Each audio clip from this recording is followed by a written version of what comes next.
मेरा नाम जिया है। मैं एक गरीब परिवार से ताल्लुक़ रखती हूँ। मेरे ससुराल में जॉइंट फैमिली थी और हम सब लोग एक साथ मिलकर रहा करते थे।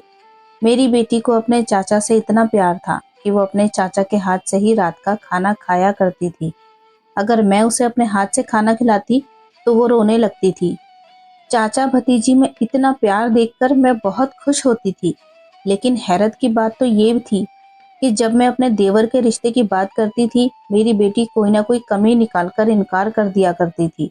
एक दिन मैं अंधेरा करके अपनी बेटी के कमरे में देवर के कपड़े पहनकर चली गई। अभी मुझे उसके कमरे में आए हुए 5 मिनट ही गुजरे थे कि मेरी बेटी ने आते ही ऐसी बात कही जिसे सुनकर मेरे पैरों तले से जमीन निकल गई। माता पिता अक्सर अनजान रहते हैं और उनके बच्चे ऐसा काम करने लगते हैं जिनके बारे में माता पिता ने कभी सोचा भी नहीं होता। मेरा पति इस दुनिया से बहुत जल्दी ही गुजर गया।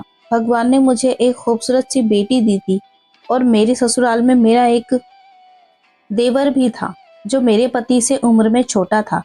एक औलाद होने के बाद मुझे दूसरे बच्चे की ख्वाहिश नहीं थी और मेरे पति मेरी शादी के 5 साल बाद ही मर गए थे। मेरे पति सब 2 भाई थे। मेरा देवर अतुल, जिसने हमेशा मुझे अपनी माँ समान समझा था, क्योंकि मेरे पति के माता पिता इस दुनिया में नहीं थे। शादी के बाद मैंने अपने देवर की बहुत इज्जत और उसका ख्याल रखा। हम पहले एक गांव में रहा करते थे। वहां के पड़ोस के लोग हमें बहुत ज्यादा तंग करते थे। हम गरीब लोग थे, इसलिए अपने मोहल्ले को छोड़कर ऐसे जा भी नहीं सकते थे। मैं विधवा औरत थी, इसी वजह से लोगों ने मुझे किसी तरह के ताने देने में कोई कमी नहीं छोड़ी। बल्कि एक बार तो मेरे पड़ोस में रहने वाली सुमन भाभी ने मुझ पर इल्ज़ाम लगा दिया कि मेरा उनके पति के साथ अफेयर चल रहा है। मैं बहुत ज़्यादा खूबसूरत थी, इसी वजह से अपनी पड़ोसन को बहुत बुरी लगती थी। मेरे आसपास के जितने भी घर थे, सभी घरों में मेरी तारीफ की जाती थी। सुमन को ये बात बिल्कुल पसंद नहीं थी, इसलिए वो मुझे लोगों की नज़रों में गिराने की कोई ना कोई बहाने ढूंढती रहती थी।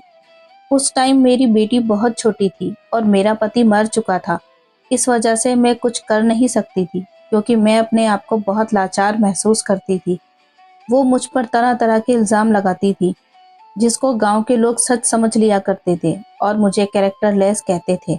बात मेरी बेटी के नाम तक भी आने लगी थी कि ये ऐसी है तो बड़े होकर इसकी बेटी कैसी होगी।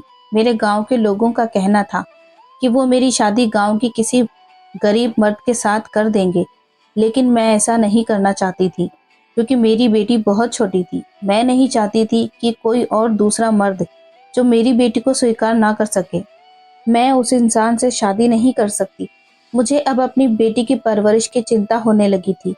ये सारी परेशानियां मेरे पति के मरने के बाद ही शुरू हुई। सुमन ने मुझे इस कदर तंग कर दिया था कि मैं बहुत ज्यादा परेशान हो गई थी। मेरी शादी मेरे देवर के साथ भी नहीं हो सकती थी, क्योंकि वो मुझसे उम्र में बहुत छोटा था। मेरा देवर बहुत समझदार और अच्छा इंसान था और मेरी बहुत इज्जत किया करता था। लेकिन मैं किसी और से शादी नहीं कर सकती थी, क्योंकि इस गांव में सुमन की वजह से मेरी काफ़ी बेइज्जती हो चुकी थी। तो इस गांव में रहते हुए कभी भी मैं खुशहाल नहीं रह सकती थी। एक दिन तो बात बहुत ज़्यादा हद से बढ़ गई थी। सुमन ने पूरे गांव में हल्ला कर दिया था कि मैं अपने घर में गैर मर्दों को मिलने के लिए बुलाती हूँ। मेरे देवर को जब इस बात का पता चला तो वो कहने लगा, भाभी, मुझे आपके ऊपर पूरा भरोसा है। हम ये घर छोड़कर कहीं और चलते हैं। यहाँ पर हम लोगों की ज्यादा ही बदनामी हो गई है और फिर हमें रिया का भी तो ख्याल रखना है। वो लड़की है और मैं नहीं चाहता कि कोई हमारी रिया को अभी से ही बुरा कहे और उसको बचपन से ही बदनामी मिलती रहे। सुमन बहुत बुरी औरत है। उसने आपकी पूरे गांव में बदनामी करवा दी है। अब हमारे यहाँ पर रुकने का कोई फायदा नहीं। मैं आपकी मदद करना चाहता हूँ। हम लोग इस घर को छोड़कर कहीं और रहने के लिए चले जाएंगे। मैंने नवीन से कहा, लेकिन ये हमारा अपना घर है। भले ही ये घर छोटा है, लेकिन हम इस घर को छोड़कर कहाँ जा सकते हैं। उसने कहा, भाभी, दुनिया बहुत बड़ी है। हम कहीं भी इज्जत से रह लेंगे, लेकिन यहाँ पर इस तरह से बेइज्जत होकर नहीं रह सकते। मेरे देवर ने कहा कि भाभी, मैं अपनी भतीजी और आपसे बहुत ज़्यादा प्यार करता हूँ। मेरे लिए अब दुनिया में आप दोनों ही रह गए हो। अब हालात ऐसे हो गए हैं कि हमारा यहाँ पर रुकना मुश्किल हो गया है। हर कोई आपको गंदी नज़र से देखता है। तो हर कोई मुझे भी किसी न किसी बात पर बेइज्जत करता रहता है। आखिर हम ऐसी जिंदगी कब तक गुजार सकते हैं? सुमन ने सारे गांव में मुझे तो कैरेक्टर लेस साबित कर ही दिया था। यहाँ तक भी कहा था कि इस घर में रहते हुए मैं अपने कम उम्र के देवर पर भी नजर रखती हूँ और गैर मर्दों के साथ रिश्ता बनाने के चक्कर में मैंने ही अपने पति को मार दिया है। मैंने अपने पति से लव मैरिज की थी और मेरा पति मुझे शहर से भगाकर अपने इस गांव में लेकर आया था। मेरी खूबसूरती और मेरी लव मैरिज ने मुझे बेइज्जती और बदनामी के सिवा कुछ नहीं दिया था। मैंने सोचा था कि शादी करने के बाद जब मैं अपने पति के घर आ जाऊंगी तो सुकून की जिंदगी गुजार सकूंगी, लेकिन मुझे नहीं पता था कि यहाँ आकर तो मेरा सुकून ही खत्म होने वाला है। सुमन जैसी औरत मेरी जिंदगी में एक विलन का रोल निभाएगी। मैं डिप्रेशन का शिकार हो गई थी। अपनी 4 साल की बेटी पर ही बहुत सख्ती करने लगी थी, लेकिन अब मेरी बेटी 20 साल की हो गई है और मेरा देवर भी 35 साल का हो गया है। हम लोग रात के अंधेरे में वो गांव छोड़कर शहर आ गए थे। मेरा मायका शहर का ही था। मैं अपने माता पिता की सबसे छोटी और लाडली बेटी थी। मेरा पति गांव से शहर में काम करने के लिए आता था और तभी मेरा उससे अफेयर चल गया था। मैं पढ़ी लिखी लड़की थी और इसी तरह से इस बात को जानती थी कि मेरे माता पिता कभी भी अपनी पढ़ी लिखी बेटी की शादी किसी गांव के गंवार के साथ नहीं करेंगे। मुझे अपने पति से इतनी मोहब्बत थी कि मैंने उसे कभी पढ़े लिखे ना होने का कोई मतलब नहीं समझा था, क्योंकि वो मुझे बहुत खुश रखता था। इसलिए मैं उनके प्यार में अंधी होकर अपने माता पिता का घर छोड़कर गांव में आकर बस गई। क्योंकि मेरे पति के माता पिता नहीं थे, सिर्फ एक छोटा भाई था, इसलिए मेरी शादी के बाद ससुराल में मुझे कोई दिक्कत नहीं हुई थी। जब मेरी शादी हुई थी तो मेरा देवर 9 साल का था और हम लोग जब शहर आए तो हमने बहुत सारी परेशानियों का सामना किया। मेरे देवर ने एक मकान किराए पर ले लिया। हमने अपने जेवर भी बेच दिए थे जो मेरे पति ने मुझे बनवा के दिए थे। बस इसी तरह से हमने अपना गुजारा किया। धीरे धीरे मेरे देवर को शहर में अच्छा काम मिल गया और हमारे हालात बेहतर होते चले गए। अब मेरी बेटी जवान हो गई है। हम लोग एक छोटे से किराए के मकान में रहते हैं। मेरी बेटी बहुत अच्छी सिलाई आती है और उसने घर में ही सेंटर खोला हुआ है और मेरा देवर लोगों के घरों में पेंट करता है। हम लोग बहुत सिंपल से लोग हैं और हमारा गुजारा शहर के आने के बाद आराम से हो रहा था। पुराने दिनों को याद करके अक्सर मेरी तबीयत खराब हो जाती थी, लेकिन फिर मैं खुद पर कंट्रोल कर लिया करती थी। मेरे देवर ने मेरा बहुत साथ दिया और उसने मेरी बेटी से भी बहुत प्यार किया। बचपन से ही मेरी बेटी ने अपने चाचा के सिवा किसी और को नहीं देखा था। जब मैं चाचा भतीजी की मोहब्बत को देखती तो मेरा दिल बहुत ज्यादा खुश हो जाता था। शहर आ जाने के बाद मैंने आस पड़ोसियों से ज्यादा मेल मिलाप नहीं रखा था और ना ही मैं अपनी बेटी को बाहर ज्यादा जाने देती थी। वो सिर्फ अपने कॉलेज के लिए ही बाहर निकलती थी या किसी ज़रूरी काम के लिए, वरना घर में ही लड़कियां सिलाई सीखने के लिए आती थी। मैं अपनी बेटी को बहुत समझाती थी। मेरा कहना था कि दुनिया बहुत बुरी है, यहाँ मोहब्बत के नाम पर धोखा मिलता है। मेरे देवर ने अपनी भतीजी को हमेशा बहुत प्यार दिया था। मेरे देवर की हाइट हेल्थ इतनी थी कि उसकी उतनी उम्र हो जाने के बाद भी वो जवान ही लगता था। मैं जब भी अतुल से शादी करने के लिए कहती तो वो अपनी शादी के लिए इनकार कर दिया करता था। कहता था कि पहले मैं रिया की शादी करूंगा, उसके बाद अपनी शादी करूंगा। मैं उससे कहती, अतुल तब तक तो तुम्हारी उम्र बहुत ज्यादा हो जाएगी, लेकिन वो कहता, मुझे अपनी उम्र की कोई परवाह नहीं। मैं हमेशा अपने देवर की तरफ से बेफिक्र रहती थी। वो मेरी बेटी का बहुत ख्याल रखता था, बल्कि मेरी बेटी के साथ एक दोस्त की तरह रहता था। मेरे देवर ने कभी पढ़ाई लिखाई नहीं की थी, लेकिन शहर आने के बाद उसने अपनी कमाई से मेरी बेटी को पढ़ाया लिखाया था और उसके बाद जब मेरी बेटी बड़ी हुई तो उसने अपने चाचा को ट्यूशन दी, जिसकी वजह से मेरा देवर भी पढ़ना लिखना जान गया था। मुझे इन दोनों का प्यार देखकर बहुत खुशी होती थी, लेकिन फिर कुछ अजीब होने लगा था। इतना अजीब कि मैं हैरान और परेशान रहने लगी थी। मेरी बेटी मेरे हाथ से खाना खाया करती थी, लेकिन कुछ दिनों से वो जिद कर रही थी कि वो खाना खाएगी तो अपने चाचा के हाथ से ही खाएगी। मैंने अपनी बेटी को समझाया कि तुम्हारे चाचा सो गए हैं, सुबह उनको काम पर भी जाना होता है, इसलिए वो जल्दी उठते हैं। तुम खाना खा लो और सो जाओ। लेकिन उसका कहना था कि चाचा को ही बुलाओ, मैं अपने चाचा के हाथ से ही खाना खाऊंगी। मुझे उसकी बात से गुस्सा आ गया। मैंने उससे कहा, ये क्या हरकतें हैं, छोटे बच्चों की तरह जिद करने लगी हो। इतनी ही देर में मेरी कड़क आवाज सुनकर मेरा देवर भी रिया के कमरे में आ गया। शायद मेरी कड़क आवाज ने उसको जगा दिया था। उसका कहना था कि भाभी आप क्यों शोर कर रही हो। मैंने उसको बताया कि ये जिद कर रही है कि इसको तुम्हारे हाथ से ही खाना खाना है। मेरी ये बात सुनकर अतुल हंसने लगा और कहने लगा, इतनी सी बात है, कोई बात नहीं, मैं रिया को अपने हाथ से खाना खिला देता हूँ। रिया ने अतुल के हाथ से खाना खा लिया और अतुल रिया के कमरे में ही लगभग 1 घंटे तक बैठा रहा। रात के 11 बज चुके थे। मैंने कहा, खाना खिलाते खिलाते तुमने पूरा 1 घंटा लगा दिया। सुबह तुम्हें जल्दी भी उठना है। इस तरह से इतनी रात तक जागोगे तो फिर कैसे सुबह आँख खुलेगी। तो वो कहने लगा, भाभी हम चाचा भतीजी बातें कर रहे थे, बस बातें करने में ही कुछ टाइम लग गया था। मैंने अतुल से कहा, बातें करने में टाइम खराब मत किया करो, चलो जाकर सो जाओ। मुझे बड़ी हैरानी हो रही थी कि अचानक रिया को क्या जिद लग गई कि उसको अपने चाचा के हाथ से ही खाना खाना है।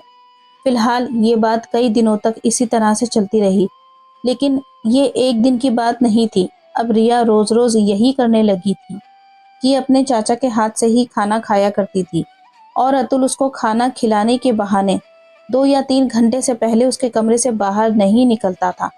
मुझे लगा कि शायद वो दोनों आपस में टीवी देखते होंगे, जिसमें वो बिजी हो जाते होंगे, लेकिन जब मैंने एक दिन जाकर देखा तो ऐसा कुछ भी नहीं था। कमरे में बस दोनों बैठे बातें ही कर रहे थे। एक दिन तो 2.5 घंटे से ज्यादा हो गया और मुझे गुस्सा आने लगा कि ये भी कोई टाइम है बातें करने का। आखिर रात के 2-3 बजे तक कौन इतनी बातें करता है। मैंने जैसे ही दरवाज़ा बजाने की कोशिश की तो मैं हैरान रह गई कि दरवाज़ा तो अंदर से बंद था। मैंने ज़ोर ज़ोर से दरवाज़ा पीटना शुरू कर दिया और दरवाज़ा खुलते खुलते 10 मिनट लग गए। मैंने कहा, ये दरवाज़ा अंदर से बंद क्यों था और फिर मैं कितनी देर से दरवाज़ा बजा रही हूँ। क्या दरवाज़ा खोलने में इतनी देर लगती है। तुम दोनों दरवाज़ा बंद करके अंदर क्या कर रहे हो, भला ये भी कोई तरीका है। अतुल ने कहा, भाभी दरवाज़ा शायद गलती से बंद हो गया होगा।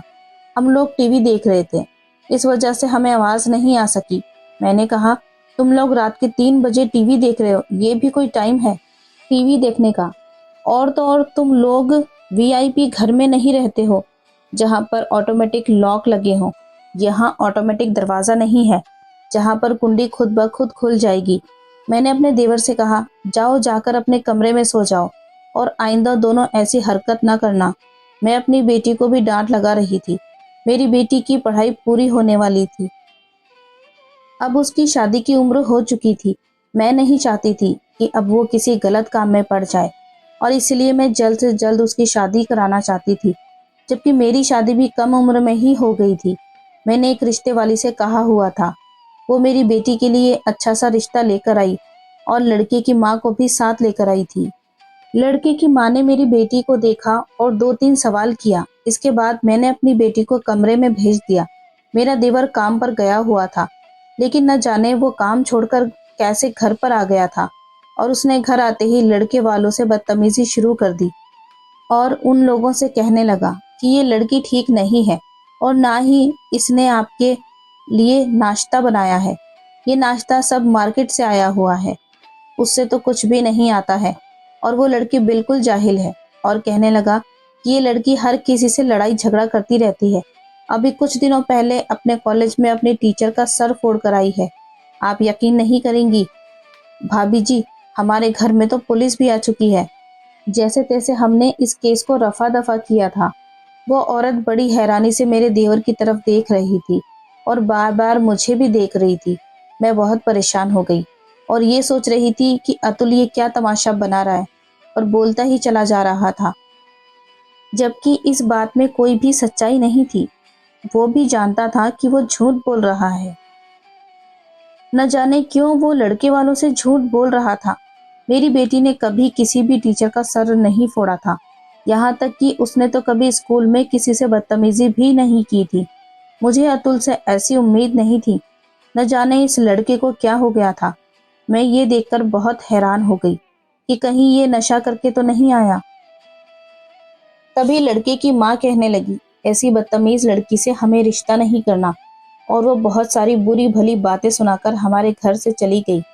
जैसे ही वो लोग चले गए, उनके जाने के बाद मैंने अतुल से सवाल किया कि तुमने ये सब कुछ क्यों किया। तो अतुल कहने लगा, भाभी आपने इन लोगों की शक्ल देखी थी, ये लोग कहीं से भी ढंग के नहीं लग रहे थे। मैं अपनी इकलौती भतीजी की शादी ऐसे लोगों के साथ नहीं करूंगा। मुझे लड़का बिल्कुल भी पसंद नहीं है। आपने देखा हमारी रिया कितनी खूबसूरत और कितनी कम उम्र की है, जबकि इनका लड़का तो कितना उम्र दराज लग रहा था। मुझे ये लड़का बिल्कुल भी पसंद नहीं आया, इसलिए मैंने ऐसा कहा। मैंने अतुल से कहा, पागल लड़के, तुम एक बार मुझसे भी तो पूछ सकते थे। तुम्हें इतना तमाशा करने की क्या जरूरत थी। तुमने उन लोगों को बुरा नहीं कहा, बल्कि उन लोगों के सामने अपनी ही भतीजी की इंसल्ट कर दी। अब देखो, ये लोग कहीं और जाकर हमारी बेटी के बारे में ऐसी बातें करेंगे और फिर हमारे घर पर रिश्ते ही नहीं आएंगे। अतुल कहने लगा, ऐसा कभी नहीं होगा भाभी, जैसा आप सोच रही हो। मैंने ऐसा इसलिए किया कि ऐसे घटिया लोग हमारे घर पर दोबारा रिश्ता लेकर ना आ सकें। और अब तो उन लोगों पर इतना फिदा हो रही हैं, सिर्फ उनके घर और जायदाद देखकर। ये तो देखो कि हमारी रिया कितनी खूबसूरत और प्यारी है, और उस लड़के की शक्ल ऐसी ही लग रही थी कि वो ठरकी है। और उसकी माँ को देखा आपने, कितनी चालाक औरत लग रही थी। मैं अपनी रिया को किसी ऐसे लड़के के हवाले नहीं करना चाहता। मुझे अतुल की इस हरकत पर बहुत गुस्सा आ रहा था, लेकिन अब जो हो चुका था हो गया था। उन लोगों से दोबारा बात करने का कोई फायदा नहीं था। अगर मैं कहती कि मेरा देवर मजाक कर रहा था, तब भी वो लोग मेरी बात को नहीं मानते। शाम के टाइम पर अतुल और रिया आंगन में बैठे हुए समोसे खा रहे थे और खूब खुल खुल के हंसी मजाक कर रहे थे, जबकि मेरा मूड बहुत खराब था। न जाने उसको किस बात की खुशी थी। एक दिन मैं अपनी बेटी के कमरे की सफाई कर रही थी और वो कॉलेज एग्जाम देने के लिए गई हुई थी, तो उसका मोबाइल घर पर ही रह गया था। मैं उसके कमरे में ही मौजूद थी। तभी अचानक रिया के मोबाइल पर किसी का फोन आने लगा। मैंने जब कॉल रिसीव किया तो रिया के कॉलेज की एक फ्रेंड बोल रही थी।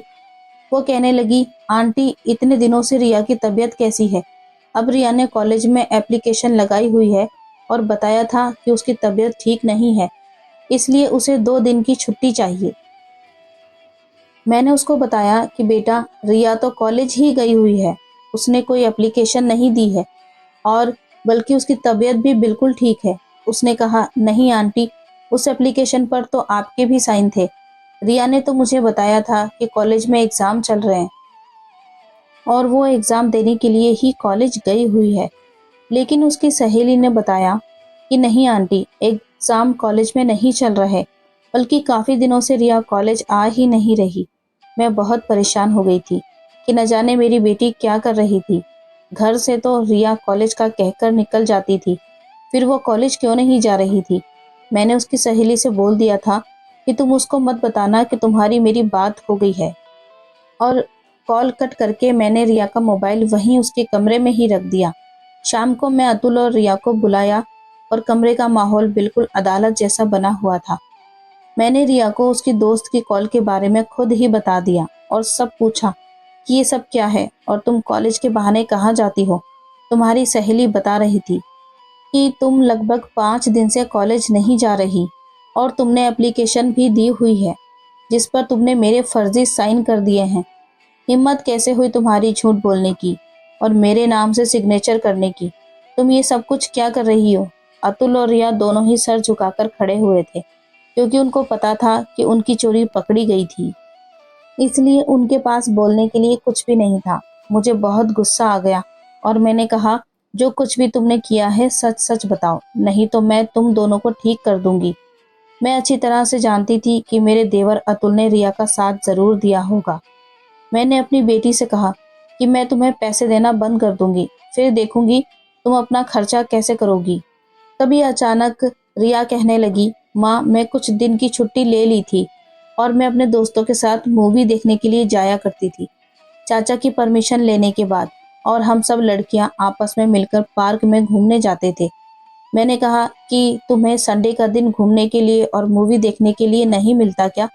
अतुल ने कहा, भाभी मेरा दिल कह रहा था मूवी देखने जाने का, इसलिए मैंने ही कह दिया। रिया को कॉलेज की छुट्टी करने और आपसे झूठ बोलने को। मैंने कहा, अतुल आखिर तुम लोग क्या कर रहे हो? वो कहने लगा, भाभी मुझे माफ़ कर दो, मैं आपसे माफ़ी मांगता हूँ और रिया को भी माफ़ कर दो, इसमें इसकी कोई गलती नहीं है। बस मेरा दिल कह रहा था इसलिए मैंने रिया से कॉलेज की छुट्टी लेने के लिए कह दिया। और हम लोग एक दिन मूवी देखने गए तो एक दिन पार्क चले गए। इन दोनों का बिहेवियर मुझे बिल्कुल भी समझ नहीं आ रहा था। न जाने ये लोग क्या कह रहे थे। घर में भी मेरा देवर और मेरी बेटी यही अजीब अजीब हरकतें ही करते रहते थे। मैं अब इन दोनों पर कड़ी नज़र रखने लगी थी। ये दोनों घर में खूब हंसी मजाक करने लगे थे।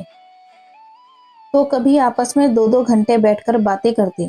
चाचा भतीजी में कुछ ज्यादा ही मोहब्बत हो गई थी। इन दोनों को एक दूसरे के अलावा और कोई दिखाई ही नहीं दे रहा था। इस बीच मैंने रिया के लिए एक और रिश्ता देखना शुरू कर दिया और अपने देवर को कहा था, अगर लड़के में कोई कमी दिखी तो मुझे बताना, लोगों के सामने तमाशा बनाने की कोई ज़रूरत नहीं, क्योंकि तुम इतना नहीं जानते हो कि ऐसा करने से तुम्हारी अपनी भतीजी ही बदनाम होगी और इस तरह से तुम्हारी भतीजी के रिश्ते आने भी बंद हो जाएंगे। ये बात सुनकर मेरे देवर ने एक बड़ी अजीब सी बात कही। उसने कहा कि मेरी भतीजी को रिश्ते की कोई कमी नहीं है। मैंने अतुल से कहा कि क्या कहना चाहते हो तुम? मतलब क्या है तुम्हारा? कि रिश्तों की ज़रूरत नहीं है। मेरा देवर कहने लगा, भाभी बस मेरे मुंह से निकल गया, ऐसी कोई बात नहीं। मैं तो अपने देवर और अपनी बेटी से बहुत ज़्यादा परेशान हो गई थी। पता नहीं ये क्या करते रहते हैं और अपने दिमाग में क्या सोचते हैं। ये मेरी ही वजह से हुआ था कि मैंने अपने देवर और अपनी बेटी को कुछ ज़्यादा ही छूट दी हुई थी। इस बार मैंने अपनी बेटी के लिए जो रिश्ता ढूंढा था उसमें कोई गलती निकाल ही नहीं सकता था। लड़का बहुत कम उम्र का था, देखने में भी हैंडसम था। उसकी फैमिली भी बहुत अच्छी थी और अमीर परिवार से ताल्लुक़ रखता था। उसके माता पिता बैंक में नौकरी करते थे। लड़का खूबसूरत और गोरा चिट्टा था और मेरी बेटी से उम्र में ज़्यादा बड़ा भी नहीं था, बल्कि उसकी उम्र के बराबर ही होगा। और लड़के वालों को मेरी बेटी भी पसंद आ गई थी, क्योंकि मेरी बेटी रिया बहुत ज़्यादा खूबसूरत थी। मैंने जब अपने देवर की तरफ देखा कि अब तो वो कोई गलती निकाल ही नहीं सकता। अतुल चेहरे से बहुत ज़्यादा परेशान लग रहा था। लड़के वालों ने कहा कि हमें आपकी बेटी बहुत पसंद है और हम जल्द से जल्द मंगनी की रस्म करना चाहते हैं और जल्द से जल्द शादी करके आपकी बेटी को अपने घर लेकर जाना चाहते हैं। मुझे ये बात सुनकर बहुत खुशी हुई और मुझे उनकी ये बात बहुत अच्छी लगी। उन्होंने कहा, अब हम आपके घर आ गए हैं, एक बार आप हमारे घर आकर सारी इन्फॉर्मेशन ले लो। इसके बाद सारी बात बैठकर कर ली जाएगी और शादी की डेट भी फिक्स कर ली जाएगी। मुझे एक बात बहुत पसंद आई थी, उन्होंने हमें अपने घर आने के लिए फ़ौरन ही इनवाइट कर दिया था। मैंने भी कह दिया कि हम 2-3 दिन बाद आप लोगों के घर आ जाएंगे। जब वो लोग हमारे घर से चले गए तो मेरा देवर कहने लगा, हम यहाँ पर रिश्ता नहीं करेंगे। मैंने अतुल की तरफ हैरान होकर देखा, जैसे कि वो मेरी बेटी की शादी होने देना ही नहीं चाहता था। मैंने कहा, क्यों नहीं करेंगे? क्या खराबी है इस रिश्ते में? मैंने कहा, ऐसे रिश्ते तो नसीब वालों को मिलते हैं। इतना पढ़ा लिखा लड़का है कि मैं तो यहाँ अपनी बेटी की शादी करने के लिए तैयार हो गई हूँ और शुक्र करो जो तुम्हारी भतीजी के भाग्य जाग चुके हैं। मैं तो अपनी बेटी की शादी इसी परिवार में करूँगी और वो भी जल्द से जल्द कर दूंगी। कहीं ऐसा ना हो कि ये रिश्ता हमारे हाथ से निकल जाए। वो लोग बहुत अमीर और पढ़े लिखे लोग हैं, साथ ही अपनी घर की बहू बेटियों पर कोई फाउंडेशन भी नहीं लगाते हैं। मुझे उन लोगों की ये बात बहुत अच्छी लगती थी कि उनका कहना था कि 2 दिन बाद ही आप अपनी बेटी को भी अपने साथ लेकर हमारे घर पर आ जाइए। दोनों बच्चे आपस में बैठकर बातें कर लेंगे, क्योंकि उन दोनों को साथ अपनी ज़िंदगी गुजारनी है, इसलिए उनका बात करना बहुत ज़रूरी है। मुझे उनका ये बिहेवियर बहुत ज़्यादा पसंद आया था, क्योंकि ऐसे लोग बहुत कम होते हैं जो लड़का लड़की को शादी से पहले बात करने की परमिशन देते हैं। मैंने तो अपने देवर से और अपनी बेटी से भी कह दिया था कि शादी तो वहीं पर होगी। दोनों मेरी इस बात पर खामोश हो गए। मैंने उनकी इस खामोशी को हाँ समझ लिया, क्योंकि खामोशी का मतलब यही होता है। मैं लड़के वालों के घर जाने की तैयारी करने लगी थी। मैंने रिया के लिए भी एक अच्छा सा सूट निकाल कर रखा था और अपनी भी खूब अच्छे से तैयारी की थी। लेकिन जब 2 दिन बाद हमें उनके घर जाने के लिए निकलना था तो घर में ना तो अतुल मौजूद था और ना ही रिया। दोनों ही घर से ये कहकर निकले थे कि दोनों लड़के वालों की फैमिली के लिए गिफ्ट लेने जा रहे हैं, क्योंकि खाली हाथ जाना अच्छा नहीं लगता। लेकिन उन दोनों को मार्केट गए हुए 2-3 घंटे बीत चुके थे। अभी तक वो घर वापस नहीं आए थे। उन लोगों ने हमें दोपहर के खाने पर बुलाया था और दोपहर के 3 बज चुके थे और खाने का टाइम निकला जा रहा था। अगर हम देर से जाते तो वो लोग क्या समझते कि हमारी इज्जत और बेइज्जती का मामला था। मैंने अतुल को फ़ोन मिलाया तो वो रिसीव ही नहीं कर रहा था, और जब कहीं जाकर थोड़ी देर बाद फ़ोन रिसीव किया तो कहने लगा कि हम लोग आ रहे हैं, बस रास्ते में ही हैं, ट्रैफिक ज़्यादा है, इस वजह से देर हो रही है। लेकिन थोड़ी देर के बाद मेरे देवर ने अपना मोबाइल स्विच ऑफ कर दिया और मेरी बेटी का नंबर भी स्विच ऑफ जा रहा था। मैंने बार बार दोनों का नंबर ट्राई करा और बहुत ज़्यादा परेशान हो गई थी। दोनों का ही नंबर स्विच ऑफ जा रहा था। शाम के 4 बज चुके थे और अभी तक मेरे देवर और मेरी बेटी का पता नहीं था। लड़के वाले बार बार कॉल कर रहे थे कि आप लोग आ रहे हैं या नहीं। मैं उनको कोई ना कोई बहाना बनाकर कह देती कि बस थोड़ी देर में आ जाएंगे। मुझे उन लोगों के सामने बहुत शर्मिंदा होना पड़ रहा था। मैंने सोचा भी था कि मैं खुद चली जाऊं, लेकिन अगर वो मुझसे पूछते कि आपकी बेटी और देवर कहाँ हैं, वो साथ नहीं आए, तो मैं क्या जवाब देती। अब जब शाम के 6 बज चुके थे और मैंने अपना फ़ोन भी स्विच ऑफ कर दिया था, क्योंकि मुझ में उनके सवाल के जवाब देने की हिम्मत नहीं थी। जब रात के 8 बज गए तो दोनों चाचा भतीजी हंसते हुए घर में दाखिल हो रहे थे। मुझे दरवाजे पर खड़ा हुआ देखकर उनके चेहरे की मुस्कुराहट गायब हो गई थी। मैंने कहा, तुम दोनों को गए हुए पूरे 8 घंटे हो गए, आखिर तुम लोग अब तक गिफ्ट ले रहे हो। मेरा देवर कुछ बोलने ही वाला था कि मैंने अपने देवर के मुंह पर थप्पड़ दे मारा और कहा कि ये क्या बदतमीजी लगाई हुई है, कहाँ थे तुम दोनों अभी तक। पहली बार मैंने अपने देवर पर हाथ उठाया था, क्योंकि वही मेरी बेटी को मार्केट लेकर गया था। मैंने कहा कि तुम लोग जानते हो कि तुम लोगों ने मुझे कितना शर्मिंदा करवाया है। मेरी बेटी तो खामोश खड़ी हुई थी, लेकिन अतुल कहने लगा, भाभी आप मेरी बात कान खोलकर सुन लीजिए, मुझे उस घर में अपनी भतीजी का रिश्ता नहीं करना है। मैंने कहा, क्या मुसीबत है, सब कुछ ठीक तो है, घर परिवार, लड़का, उसके माता पिता, उसकी नौकरी, तो अब तुम्हें क्या परेशानी है, अब किस बात की कमी निकालोगे। इस पर अतुल ने कहा, ये लड़का कितना ही अच्छा बन जाए, लेकिन मुझे अपनी भतीजी की शादी इस लड़के के साथ नहीं करनी। रिया की मुझे किसी से भी शादी नहीं करनी। और ये कहकर वो दोनों घर के अंदर चले गए और अपने अपने कमरे में जाकर बंद हो गए। मेरे देवर ने कभी भी मुझसे ऊंची आवाज में बात नहीं की थी और कभी वो मेरी मर्जी के खिलाफ नहीं गया था। फिर आज उसको क्या हो गया था। मैं सारी रात जागती रही और परेशान थी।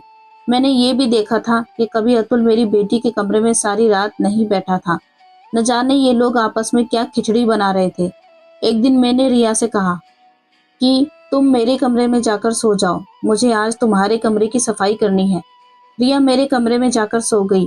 मैंने रिया जैसा सूट पहन लिया था और उसके कमरे में जाकर बेड पर लेटी हुई थी। ऐसे बिहेव कर रही थी जैसे मैं गहरी नींद में सो रही हूँ। मेरे जाने के लगभग 1 घंटे बाद अतुल भी रिया के कमरे में आ गया और उसने अंधेरे में मेरे करीब आकर कहा, आज इतनी जल्दी कैसे सो गई, आज तो बहुत सारा काम करना है। मैं ऐसे एक्टिंग कर रही थी कि जैसे मैं जाग गई हूँ, लेकिन मैंने अपना चेहरा ढका हुआ था और कमरे में अंधेरा भी था, जिस वजह से मेरा देवर मुझे पहचान नहीं सका था। मेरा देवर कहने लगा, अभी सिर्फ 24 घंटे ही बाकी हैं, फिर हमें किसी से भी डरने की या छुपाने की कोई ज़रूरत नहीं। हम जो करेंगे खुलेआम करेंगे और भाभी भी हमें नहीं रोक पाएगी। आज मैं इतना खुश हूँ कि तुम्हें क्या बताऊँ। मैं सोच भी नहीं सकता था कि हम कितने खुशकिस्मत हो सकते हैं। मैंने तो अपने फ्यूचर के सपने भी देखने शुरू कर दिए हैं और तुम देखना, शादी के बाद हमारी जिंदगी बहुत आसान और हसीन हो जाएगी। ये बात सुनते ही मेरे पैरों तले से जमीन निकल गई। आखिर मेरा देवर ये किस तरह की बातें कर रहा था, वो भी अपनी बेटी जैसी भतीजी के साथ। वो कहने लगा, तुमने अपने शादी के कपड़ों का इंतजाम तो कर लिया है ना, ऐसा ना हो कि आखिरी टाइम पर तुम शॉपिंग करने की जिद करने लगो। मैंने तो अपनी शॉपिंग करनी शुरू कर दी है। जैसे ही मेरे देवर ने ये बात कही, मैं तो झटके से उठ गई और लाइट ऑन कर दी और अपने देवर के मुंह पर थप्पड़ दे मारा। और उससे कहने लगी कि तुम ये किस तरह की घटिया बातें कर रहे हो। तुम किसी से शादी करना चाहते हो और तुम किसकी शादी पर कपड़े पहनने की बात कर रहे हो। ये सब तुम क्या कर रहे हो? बताओ मुझे, आज मैं सारी सच्चाई जानना चाहती हूँ। मेरे शोर की आवाज सुनकर रिया भी वहां पर आ गई थी और आकर मेरा हाथ पकड़ लिया और कहने लगी, माँ, चाचा को मत मारो, मैं आपको सब कुछ सच सच बता दूंगी। मैंने अपनी बेटी से चिल्लाते हुए कहा, हाँ बताओ, तुम क्या बताना चाहती हो और क्या समझाना चाहती हो। मैंने तुम लोगों को जरूरत से ज्यादा प्यार दिया है, इसी बात का तो तुम लोगों ने फायदा उठाया है। ये रिश्ता हमारे लिए बहुत अच्छा था। तुम्हारा चाचा कहीं भी तुम्हारा रिश्ता होने ही नहीं देना चाहता। तुम लोग घर से गायब हो जाते हो और अब यहाँ बैठकर ये तुम्हारा चाचा किस तरह की बातें कर रहा है। आखिर ये सब कुछ क्या हो रहा है? प्लीज तुम दोनों को मेरी कसम है, मुझे सब कुछ बता दो, नहीं तो मैं अपनी जान ले लूंगी। मैं अपने होश में बिल्कुल भी नहीं थी और जो मेरे मुंह में आ रहा था कहे जा रही थी। लेकिन जैसे ही मुझे अतुल और रिया ने बात बतानी शुरू की, मेरे कदमों तले से जमीन निकल गई। पहले तो अतुल ने बताया कि मुझे हमारे ही गांव में रहने वाली लड़की से मोहब्बत हो गई है, जिस गांव ने आपको बहुत ज्यादा तकलीफ दी है, जिन लोगों का जिक्र आप इस घर में बर्दाश्त तक नहीं कर सकती। और तो और सुमन भाभी का जवान बेटा मोहन, रिया उससे मोहब्बत कर बैठी है और उसी के साथ शादी करना चाहती है। अब ये कोई इत्तेफाक था या कुछ और, जो हम दोनों आपके ही नफरत करने वाले लोगों से मोहब्बत कर बैठे। मुझे तो हमारे गांव के मुखिया की बेटी, जिसकी शादी अभी तक नहीं हुई है, उससे मेरी मुलाकात तब हुई थी जब मैं एक आदमी के घर पेंट करने के लिए गया हुआ था। वहां पर वो आई हुई थी और देखते ही मुझे उससे प्यार हो गया था और इसी तरह से हम दोनों का प्यार बहुत गहरी मोहब्बत में बदल गया था। सुमन भाभी के बेटे मोहन की मुलाकात रिया से उसके कॉलेज में हुई थी। इसी तरह से इन दोनों की दोस्ती भी मोहब्बत में बदल गई थी। हम दोनों अपने ही गांव के रहने वाले लोगों के साथ मोहब्बत कर बैठे थे, जिनसे आप नफरत करती हो। अगर हम आपको ये बात पहले बता देते तो आप हमारी बात को नहीं मानती। इसलिए हमने शादी का फैसला कर लिया था और यही बातें हम एक दूसरे से काफी काफी घंटों तक किया करते थे कि आगे क्या करना है और कैसे करना है। और मैं अपनी और रिया की शादी के लिए पैसे भी इकट्ठे कर रहा था और वो दोनों भी जानते हैं कि उनके परिवार वाले हमारी शादी के लिए कभी नहीं मानेंगे। इसलिए हम चारों ने घर से भागकर शादी करने का फैसला कर लिया था कि हम कोर्ट मैरिज कर लेंगे और फिर धीरे धीरे आप सबको बता देंगे। अगर आप लोगों को ये बात पहले पता चल जाती तो फिर आप लोग हमें साफ साफ मना कर देते। भाभी, हम अपनी मोहब्बत के आगे मजबूर हो गए थे। हम आपको तकलीफ नहीं पहुंचाना चाहते थे। हम क्या करते, क्योंकि हम मोहब्बत कर बैठे थे। सुमन भाभी का बेटा और गांव के मुखिया की बेटी, वो दोनों भी हमसे सच्चा प्यार करते हैं। तो हम आपकी मर्जी से शादी कैसे कर सकते थे? इस बीच आप रिया का रिश्ता देख रही थी, इसलिए मैं कोई ना कोई बहाना बना दिया करता था और रिया का रिश्ता कैंसिल करवा दिया करता था। रिया कहने लगी, मम्मी, चाचा मुझसे बहुत प्यार करते हैं। चाचा ने हमेशा मेरा साथ दिया है। क्या आप नहीं चाहती कि चाचा की शादी भी उनकी मर्जी से हो? और क्या आप नहीं चाहती कि हम अपनी खुशी से जिंदगी गुजारें? मेरा देवर कहने लगा कि भाभी, हम नहीं चाहते थे कि आपको हमारी शादी की खबर हो जाए। जब तक हमारी शादी नहीं हो जाती तब तक हम आपसे ये बात छुपा कर रखना चाहते थे। इसलिए हम बहाने बनाते थे। हमें एक दूसरे से अभी और बातें करनी थी और कल के बारे में प्लानिंग भी करनी थी। मेरी बेटी और मेरे देवर ने हाथ जोड़ लिए और कहने लगे, हमें माफ कर दीजिए। आपको ये सब सुनकर बहुत दुख हुआ होगा कि कल हमारी शादी है। रिया कहने लगी, माँ, आपने ही तो मुझे सिखाया था कि मेरा इस दुनिया में पिता नहीं है, लेकिन पिता, दोस्त और भाई जैसे चाचा मुझे भगवान ने दिए हैं। इसलिए हम एक दूसरे की मदद करते थे। हमने अपनी अपनी मर्जी से लाइफ पार्टनर पसंद किया है। गांव का माहौल अब बिल्कुल बदल गया है, क्योंकि सुमन आंटी को गुजरे हुए कई साल हो चुके हैं। अब सब सुधर गए हैं। कोई भी अब आपको वहां कुछ नहीं कह सकता, क्योंकि पहले लोग आपकी लाचारी का फायदा उठाया करते थे। अब तो हमारे हालात पहले से बहुत बेहतर हो चुके हैं। इसलिए किसी की मजाल नहीं कि कोई मेरी माँ पर उंगली भी उठा सके। आपकी बेटी इतनी हिम्मत वाली हो गई है कि वो अपनी फैमिली के किसी भी मेंबर के साथ बदतमीजी करने वाले के हाथ पैर अच्छे से तोड़ सकती है। अतुल कहने लगा, हाँ भाभी, रिया बिल्कुल ठीक कह रही है। सुमन भाभी का बेटा मोहन बहुत अच्छा और पढ़ा लिखा लड़का है। वो यहीं अपने शहर में ही नौकरी करता है, अच्छा कमाता है, अच्छा खाता है। मोहन के माता पिता दोनों ही इस दुनिया से जा चुके हैं। अब हमारी रिया को वहाँ किसी चीज़ की कोई कमी नहीं होगी। उसका घर भी अब पहले जितना छोटा नहीं रहा। उसने अपनी कमाई से घर को बड़ा कर लिया है और मुखिया की बेटी की उम्र मेरी जितनी ही हो गई है। मुखिया जी के मरने के बाद उसकी सौतेली माँ ने आज तक उसकी शादी नहीं की, इसलिए मैं उससे शादी करना चाहता हूँ। वो मुझसे बहुत प्यार करती है। मैं उसे अपने घर की इज्जत बनाकर रखूंगा और मुझे पता है आप उसे बहुत खुश रखेंगी। वो दोनों बोलते जा रहे थे और मैं रोती जा रही थी। ये बात तो सच थी कि ये लोग अगर मुझे सच बता देते तो मैं कभी भी हाँ नहीं करती और उस गांव से कभी उनको नाता जोड़ने नहीं देती। लेकिन शायद सही कहते हैं, आप जो नहीं चाहते हैं वही आपके साथ हो जाता है। मैं उस गांव से बहुत दूर आ गई थी, लेकिन उसी गांव से दोबारा नाता जुड़ गया था। इनको प्यार हुआ तो उसी गांव में रहने वालों से। मैं एक तरफ तो अपना सर पकड़कर बैठी थी। मुझे समझ नहीं आ रहा था कि मैं क्या फैसला करूं।